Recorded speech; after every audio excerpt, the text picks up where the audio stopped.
오늘 저는 여러분과 함께 십계명이라는 제목으로 은혜를 나누고자 합니다. 우리가 사는 이 세계는 자연의 법칙이 있습니다. 자연의 법칙을 하나님이 만들어 넣으시기 때문에 우리가 여기에서 잘 살려면 자연의 법칙에 순응하고 좋아해야 잘 살 수 있습니다. 하나님께서 아무리 자연 법칙을 세워 놓으시도 우리는 순종하지 않겠다고 내 마음대로 자연 법칙을 거역하면 무서운 형벌을 우리의 생활 속에 받게 됩니다.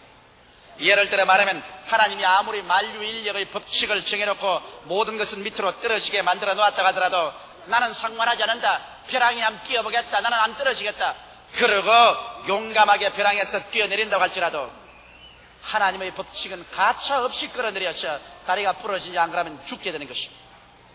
여러분, 한 나라가 잘 돼가기 위해서는 국법이 있는 것입니다.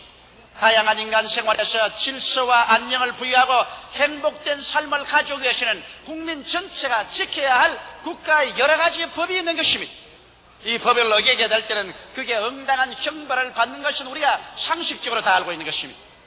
그런데 천지와 만물을 지으신 하나님, 모든 인류를 생성하신 하나님께서는 인류들에게 지켜야 될 하나님의 법을 주셨습니다. 이 법은 모세가 300만 이스라엘 백성을 종살이하는 애굽에서 인도에 내어 광야를 지나 가나안 땅에 들어갈 때 시내산에서 40주 40야 금식하면서 하나님께로부터 계시받은 십계명인 것입니다. 이 십계명은 모든 인류가 하나님 앞에서 지켜야 될 법인데 사람들이 이 계명을 받고 난 이후에 지켰느냐? 한 사람도 지키지 못했습니다. 성경은 말씀하기를 의로운 없나니 하나도 없다고 말했으며 모든 사람이 죄를 범하였으니 하나님의 영광에 이르지 못한다고 말한 것입니다.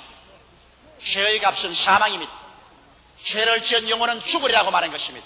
이러므로 모든 사람들은 죄값으로 말미암아 죽을 수밖에 없는 것은 하나님의 법을 어겼기 때문인 것입니다. 하나님의 법이 들어오기 전에는 죄가 무엇인지 몰랐는데 법이 들어오자 하나님의 법과 우리와 비교해보고 우리가 죄인인 것을 알게 되었습니다. 그래서 사람이 자기 행위로 말미암아 이롭다함을 얻어 천국에 들어갈 사람은 한 사람도 없습니다. 모두 다 죄를 짓고 멸망에 처하고 하나님의 심판의 대상이 되고 말하는 것입니다. 이래서 하나님이 인류를 구원하시기 위해서 그 아들 예수 그리스도를 보내신 것입니다. 죄 없이 동정녀 마리아의 몸에 태어나시고 33년 동안 율법의 1.1획도 어긴 적이 없으신 의로운 분으로서 여러분과 나의 대성물이 되셔서 십자가 재단에 올라가셔서 너의 죄, 나의 죄, 우리 과거, 현재, 미래 모든 죄를 예수님께서 혼자서 다 청산해버려 주신 것입니다. 이러므로 예수 그리스도의 그 십자가 보혈 공로로 말미암아 우리 한 사람 한 사람이 죄를 지었음에도 불구하고 못났음에도 불구하고 버림을 받아야 마땅함에도 불구하고 죄를 지은 그대로 못난 그대로 빈손든 그대로지만은 우리 주 예수 앞에 나와서 예수를 믿기만 하면 그 믿음을 통하여 하나님께서 우리를 용서하시고 의롭다고 만들어 주신 것입니다. 율법을 지켜서 행위로 의롭게 된 것이 아니라 행위는 죄를 지었지만은 예수를 믿음으로 말미암아 예수님께서 우리 죄를 과거, 현재, 미래까지 다 칭찬해 주셨으므로 예수 공로 의지하고 의롭다함을 얻게 되는 것입니다. 이래서 우리가 예수 안에서 믿음으로 말미암아 의롭다함을 입고 난 다음에 하나님이 성령을 주셔서 이제는 정말 하나님 계명을 지키면서 살도록 명령하신 것입니다. 그렇기 때문에 오늘날에 와서 우리가 하나님 계명을 지키지 아니하면 우리에게는 아무 소용이 없게 되고 마는 것입니다. 우리가 예수를 믿고 구원을 받으셨으면 반드시 우리는 계명을 지켜야만 하는 것입니다. 계명을 지키지 않고 우리는 절대로 구원받은 신앙생활을 할 수가 없습니다. 이렇기 때문에 여러분, 우리들은 어찌하든지 주님 앞에 서서 우리가 믿은 대로 계명을 지키고 하나님의 뜻을 따라 살 때 주님의 형상과 모양을 담게 되고 하나님과 깊은 사랑 가운데 들어가게 되고 하나님과 교제 생활로 들어가게 되는 것입니다. 이러므로 이제 우리가 계명을 지켜야 구원을 받는 것이 아니라 구원을 받았기 때문에 우리는 계명을 지켜야만 하는 것입니다.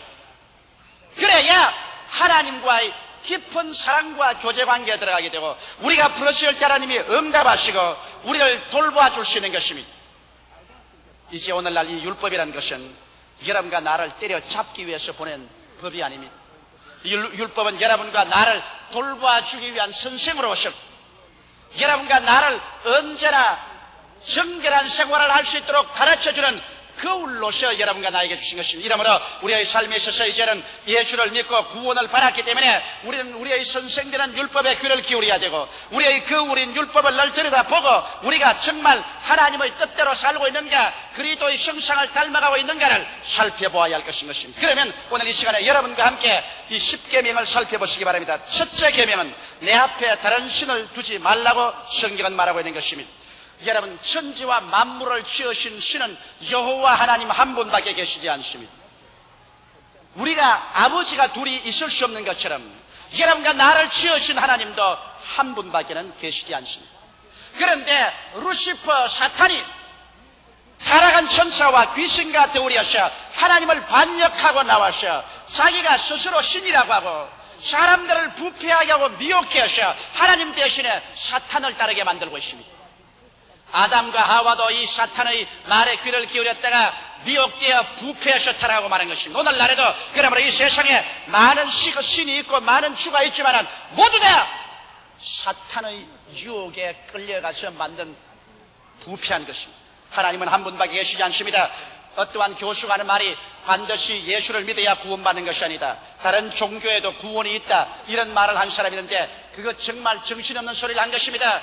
여러분, 천하 인간에게 구원받을 만한 다른 이름을 주신 적이 없다고 성경은 말하셨으며, 예수께서 내가 곧 길이요 진리요 생명이니 나로 말미암지 않고는 아버지께로 올 자가 없다고 말하셨습니다. 예수 예외는 아버지께로 올 자가 없는 것입니다. 우리 하나님은 한 분이시죠. 하나님과 사람 사이의 중보도 한 분이시니 그 사람이신 그리스도 예수인 것입니다. 다른 종교는 종교로서 좋지만은, 그러나 우리 아버지가 내지 않은 종교를 믿고서 구원을 받을 수는 없는 것입니다. 사람들은 인간을 신격화해서 하나님 자리에 사람을 앉혀놓고 장차는 적그리스도가 나타나서 자기를 신이라고 하겠지만, 그러나 이것은 모두 다 하나님을 대적하는 것이요 결국에는 멸망당하고 말 것인 것입니다. 이렇기 때문에 우리의 신앙생활에 하나님 아버지 이외에 다른 신을 절대로 두어서는 안 될 것입니다. 둘째로, 성경에는 너를 위하여 우상을 만들지 말라고 말하고 있는 것입니다. 새긴 우상이나 하늘이나 땅이나 물 안에 있는 어떠한 형상도 만들지 말고 또 거기에 절하고 섬기지 말라고 하셨습니다. 여러분, 오늘날 조각가들이나 예술가들이 아름답게 조각을 하고 아름다운 예술작품을 만듭니다. 그럼 그것도 우상인가요? 하늘에 있는 형상, 땅에 있는 형상, 물 안에 있는 형상을 다 제껴버리라면, 그러면 예술가나 조각가는 필요 없지 않겠느냐, 이런 말을 하는 사람이 있습니다. 예술의 기능도 하나님이 주셨고 조각의 기능도 하나님이 주신 것입니다. 여기 말하는 것은 하늘의 형상이나 땅의 형상이나 물 안에 있는 형상을 우상으로 만들어서, 신으로 만들어서 그것에 절하고 섬기지 말라는 것입니다. 여러분, 여기에 있는 나무 탁자라도 내가 만일 이것을 신으로 만들어 가지고서 여기에 엎드려 절하면 이것은 나에게 우상이 되는 것입니다. 산에 가서 희한한 나무나 돌 보고서라도 내가 그곳에 신으로 삼고 복달라고 엎드려서 절하고 섬기고 빌면 우상이 되는 것입니다. 이 세상에 무엇이든지 피조물을 나의 신으로 상대하고 그 앞에 엎드려 절하고 그를 섬기면 우상이 되는 것입니다. 이렇기 때문에 절대로 어떠한 피조물의 대상을 나의 신으로 삼고 그곳에 절하거나 그것을 섬기기 위해서 하늘의 형상, 땅의 형상, 물 아래에 있는 형상이나 새긴 우상을 만들어서는 안 됩니다. 우상은 절대로 하나님 앞에 용납될 수 없는 것입니다. 우리는 오직 하나님 그분에게만 경배하고 섬길 따름이지 우상은 결코 용납될 수 없는 것입니다. 하나님 이외에 어느 곳이나 우리는 섬기고 절할 수 없는 것입니다. 우리를 구원할 신은 오직 여호와 삼위일체 하나님밖에 없는 것입니다. 셋째로, 너희 하나님 여호와의 이름을 망령되이 일컫지 말라고 하는 것입니다. 여러분, 오늘날 우리 국가에는 국가의 원수가 계십니다. 국가 원수의 이름도 우리가 망령되이 부르면 원수 모독죄에 걸립니다. 우리 가정에도 우리 부모의 이름을 여러분 망령되이 불러서 부모를 모욕되게 하는 일을 우리 하지 않지 않습니까? 하물며 만왕의 왕이요 만주의 주가 되는 하나님의 이름을 망령되이 우리가 불러서 되겠습니까? 일정 시대에 자라나지 않은 사람은 내가 이 말을 하는 것이 뭔지 모르겠습니다만 우리는 일정 시대에 공부를 하고 자랐기 때문에 일정 시대는 일본 사람이 소위 말하는 천낭표야 덴노 헤이카라고 말하는 이 말만 하면 자다가도 일어나야 되고 앉았다가도 써야 되고 기절초풍을 합니다. 놀고 있다가도 덴노 헤이카 그러면 이렇게 해야 됩니다.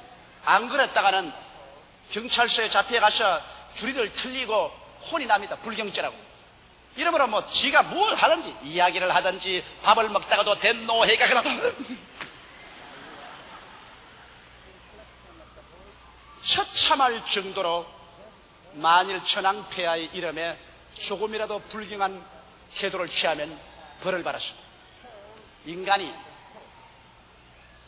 인간을 우상화해서도 그렇게 하는데 하물며 천지와 만물을 지으신 하나님의 거룩한 성물을 가볍게 말하고 희롱하는 말로 말하고 욕설할 때 하나님의 이름을 써서 말하는 것은 절대로 용납될 수 없습니다.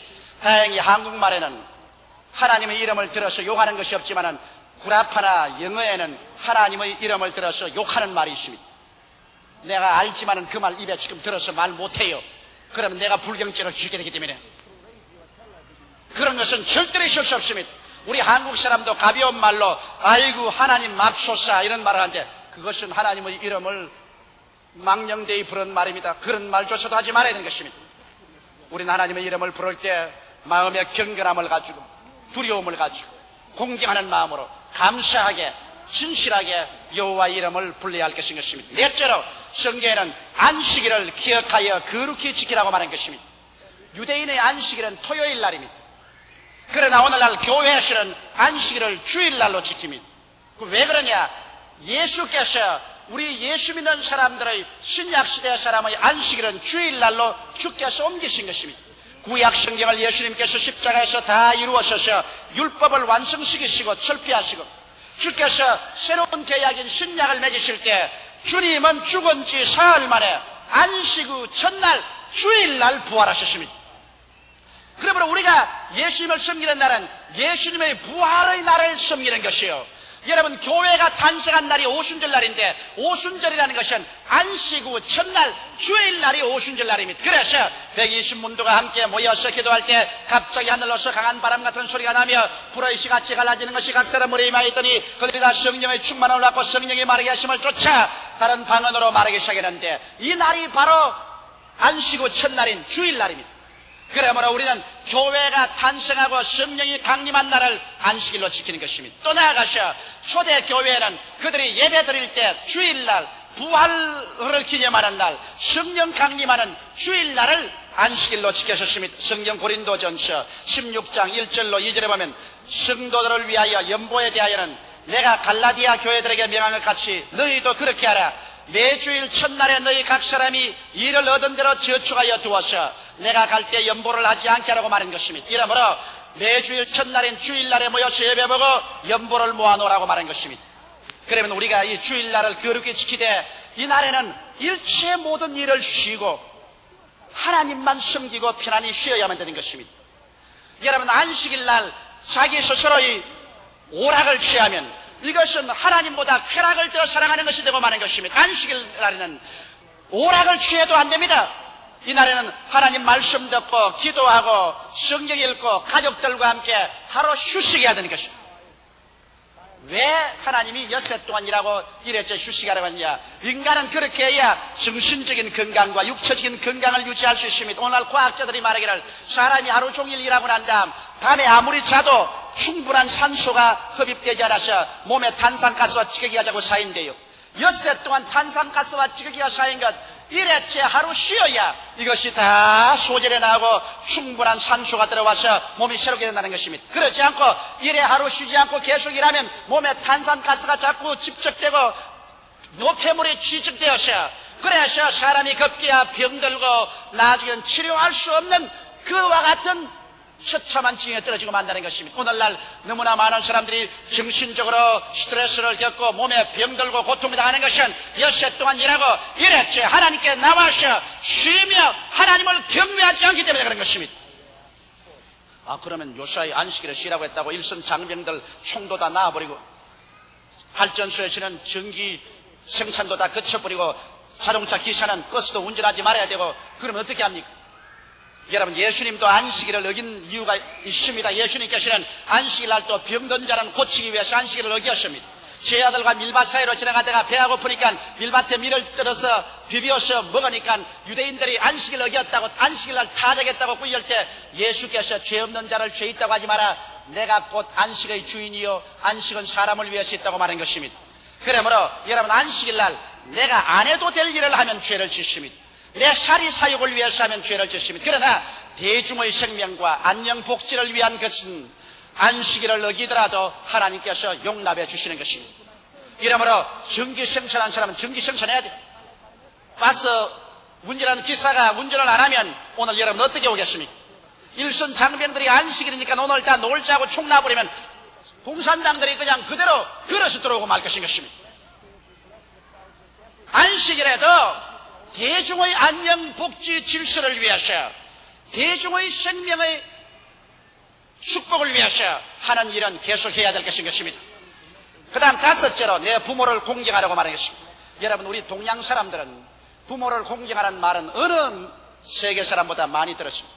우린 유교 교훈에서 자라기 때문에 부모를 공경하고 부모에게 효하는 것이 모든 인간 윤리 도덕의 근본으로 배워왔습니다. 그러나 공자님의 윤리 도덕과 효가 근본이 된다 하더라도 하나님 모르고 하는 효는 소용이 없습니다. 먼저 하나님을 공경하고 그 다음에 부모에게 효를 다해야 되는데, 그럼 어떻게 해야 부모를 공경할 수 있는 것입니까? 여러분, 부모에게 효도하고 공경하는 것은 부모에게 염려를 끼치지 않는 생활을 해야 되는 것입니다. 나도 우리 자식 때 그래요. 너에게 뭐 호의호식해달란 말을 한다. 부모에게 염려나 끼치지 말아다오. 건강하고 공부 잘하고 훌륭한 사람 되면 그것이 곧 효다다. 부모에게 염려 근심을 끼치는 것은 불효하기 짝이 없는 일이요 불공경하는 일인 것입니다. 또 부모를 존경하는, 또 부모가 나중에 연노해서 스스로 살아갈 수 없게 될 때 부모에게 일용할 양식과 있을 것과 또 생활할 것을 공급하는 이 공양을 해야 되는 것이 부모 공경인 것입니다. 성경은 말씀하기를 지상에서 부모를 공경하라. 그리하면 내가 세상에서 잘되고 장수하라고 말씀하는 것입니다. 여러분, 우리가 오늘날 잘되고 장수하는 것도 부모를 잘 공경할 때 하나님께서 그렇게 축복해 주겠다고 약속하신 것입니다. 나는 부모 공경 안 하면서 자식들 보거나 너희들 날 공경하라고 한다고 해서 이루어지나요? 옛날에 자기 아버지를 고려장하려고 지게에 짊어지고 가서 무덤을 파놓고 난 다음 그 노인을 넣어놓고 조금 먹을 음식을 주고서 지게를 버리고 오니까 따라온 아들이 하는 말이, 아버지 왜 지게 버리고 가요? 그 고려장하기 위해서 할아버지 지고 온 지게인데 왜 가져가니까, 가져가야지요. 그래야 또 아버지 늙으면 내가 짊어지고 와서 내버려야지요. 그 말을 듣고 기절초풍을 하고 난 다음에 그 지게에 도로 자기 아버지를 담아서 짊어지고 왔다는 이야기가 있습니다. 사람이 무엇으로 심든지 그대로 거두기 때문에 자기가 부모에게 잘해야 자식도 나중에 자기 부모에게 잘하게 되는 것입니다. 여섯째는 살인하지 말아야 했습니다. 살인은 말할 필요 없는 죄악입니다. 왜냐하면 여러분, 사람의 생명은 하나님이 주시고 하나님의 소유이기 때문에 자살해도 죄입니다. 오늘날 사람들이 남녀간에 자기만 자살하는 것이 아니라 자식들까지 데리고 동반 자살하는데 이것보다 더 깊은 죄가 없습니다. 왜? 자식의 생명은 자기 것이 아니라 하나님의 것입니다. 하나님이 잠깐 맡겨준 건데 자기 마음대로 자기 죽고 싶다고 자식까지 데리고 연탄 가시를 핏든지 물속에 뛰어들어가는 것은 무서운 중벌죄인 것입니다. 말할 필요 없이 타살하는 것은 우리 윤리나 도덕적으로 국법으로도 허락하지 않고 있습니다. 사람을 죽이는 것은 하나님께 무서운 심판을 자초하는 것입니다. 일곱째 계명은 간음하지 말라는 것입니다. 고린도전서 6장 15절로 20절에 보면 너희 몸이 그리스도의 지체인 줄을 알지 못하느냐, 내가 그리스도의 지체를 가지고 창기의 지체를 만들겠느냐, 결코 그럴 수 없느니라. 창기와 합하는 자는 저와 한 몸인 줄을 알지 못하느냐, 일러시되 둘이 한 육체가 된다 하셨나니 주와 합하는 자는 한 영이라. 음행을 피하라. 사람이 범하는 죄마다 몸 밖에 있거니와 음행하는 자는 자기 몸에게 죄를 범하느니라. 너희 몸은 너희가 하나님께로부터 받은 바 너희 가운데 계신 성령의 전인 줄을 알지 못하느냐. 너희는 너희 것이 아니라 값으로 산 것이 되었으니 그런즉 너희 몸으로 하나님께 영광을 돌리도록 하라. 여러분, 우리는 모두 다 일부일처로 서로 사랑하고 살게 되어 있는 것입니다. 간음을 하게 되면 이것은 몸 안에 죄를 지게 되는 것입니다. 다른 죄는 다 몸 밖에 있지만은 간음죄는 자기 몸에게 지는 죄가 되고, 그래서 하나님의 성전을 더럽히면 하나님이 그를 멸하겠다고 하신 것입니다. 성경의 히브리서 13장 4절에는 모든 사람은 혼인을 귀히 여기고 심소를 더럽히지 않게 하라. 음행하는 자들과 간음하는 자들은 하나님이 심판하시리라. 그러므로 음행과 간음은 하나님의 심판을 자초합니다. 그렇기 때문에 수많은 가정이 파괴되고 수없이 많은 사람들이 불치의 병이 들고 생활의 불안과 공포와 절망에 떨어지는 것은 오늘날 팽비한 음란과 음행과 간음으로 말미암아 하나님의 심판을 자초하기 때문인 것입니다. 하나님의 말씀은 저 하늘이 무너지고 이 땅이 꺼져도 1.1획도 변화가 없습니다. 하나님께서 음행하는 자들과 간음하는 자들은 하나님이 심판하겠다고 하시니 하나님의 심판을 머리 위에 걸머쥐고서 행복한 생활을 꿈꿀 수는 없는 것입니다. 이러므로 7계명에서는 하나님께서 단호하게 간음하지 말라고 명령하고 있습니다. 8째로 도적질하지 말라고 8계명에 말하고 있는 것입니다. 사람은 두 가지 면에서 도적질할 수 있습니다.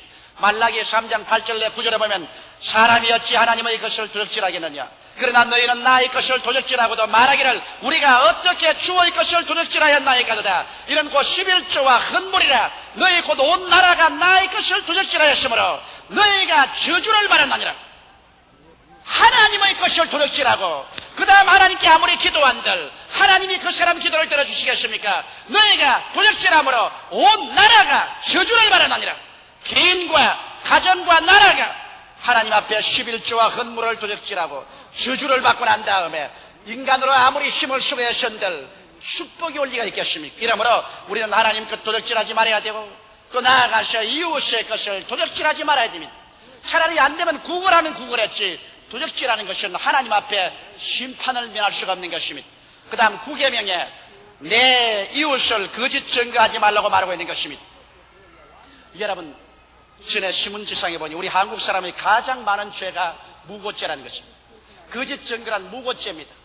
회사에 있다가 나오면 상사의 죄를 무고로서 고해 바치고, 정부기관에 있다가 나오면 무고죄로 자기 상사의 죄를 무고해서 바치고, 그래서 다른 사람을 어찌한지 핥히고 상처를 입히고 넘어뜨리는 무고죄가 한국 사람들의 가장 무서운 죄 중에 하나라는 것을 내가 보았었습니다. 오늘날 하나님께서는 이 무고죄를 죄 없다고 하지 않습니다. 내 이웃을 거짓 증거하지 마라. 있는 말 없는 말 다 끌어내어 가지고서 거짓으로 거스려 남을 욕하고 남을 망치게 하려고 무고하는 사람은 반드시 자기가 나중에 그 무고에 해당하는 벌을 받게 되는 것입니다. 왜? 우리 한국 속담에도 되어주고 말로 받는다는 말이 있고, 하나님께서는 남을 심판하면 그 심판하는 것으로 자기도 심판을 받는다고 말하고 있는 것입니다. 이러므로 내 이웃을 거짓 증거하는 죄를 우리는 회개하고 그 죄에서 노연함 받아야 되는 것입니다. 10계명은 10번 탐내지 말라고 했습니다. 이웃의 아내를 탐내지 말고, 그 남중이나 여종을 탐내지 말고, 소나 나귀를 탐하지 말고, 이웃의 소유를 탐내지 말라는 것입니다. 여러분, 사람이 자기 분수대로 사는 것은 좋지만은 자기의 분수를 넘어서 욕망을 할 때 탐욕이 되는 것입니다. 다시 말하면 이것은 우상숭배가 되는 것입니다. 수많은 불행과 죄악이 탐심으로 말미암아 생깁니다. 공무원이 죄를 짓고 부정을 행하는 것은 탐욕이 들어오면 부정합니다. 사람들의 마음속에 탐욕이 들어오면 정상적인 사고방식을 잃어버리고 난 다음에 이외의 나쁜 짓을 하게 되는 것입니다. 이러므로 우리가 이 마음속에 탐욕을 회개하고 이것을 던져야 되는 것입니다. 여러분, 오늘 우리가 10계명을 살펴보게 될 때 이 10계명 중에 한 계명도 내가 어기지 않고 지금 살았다고 생각하는 사람 여러분 가운데 계실까요? 나는 아직까지 살면서 하나님의 10계명 중에 하나도 어김없이 살았다고 하는 사람 한번 손 들어봐 주시기 바랍니다. 계시면 내가 내려가서 엎드려서 절해드리겠습니다. 한 사람도 없습니다. 모든 사람의 죄를 범하였으니 하나님의 영광에 이르지 못합니다. 우리가 계명으로 말미암아 구원은 받지 못합니다.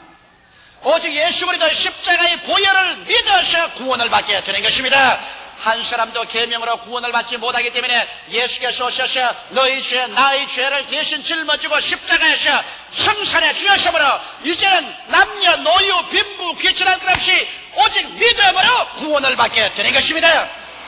믿음으로 구원을 받아 놓았기 때문에 이제는 우리가 하나님 아들답게 구원받은 사람답게 살기 위해서 하나님과 더 깊은 사랑의 교통 속에 들어가고 주님의 은총을 받기 위해서 성령의 도움으로 우리는 율법을 지키면서 살아야 하는 것입니다. 성경은 말하기를 나를 사랑하면 내 계명을 지키라고 예수께서 말씀했는데, 정말 우리가 예수를 사랑한다면 이 10계명을 지켜서 우리의 생활 가운데 매일매일 계명대로 살면 여러분과 나의 생활에 하나님을 공경하게 되고 하나님의 사랑을 받게 되고 우리가 기도할 때 하나님이 응답하게 되고 축복을 내려주시게 되는 것입니다.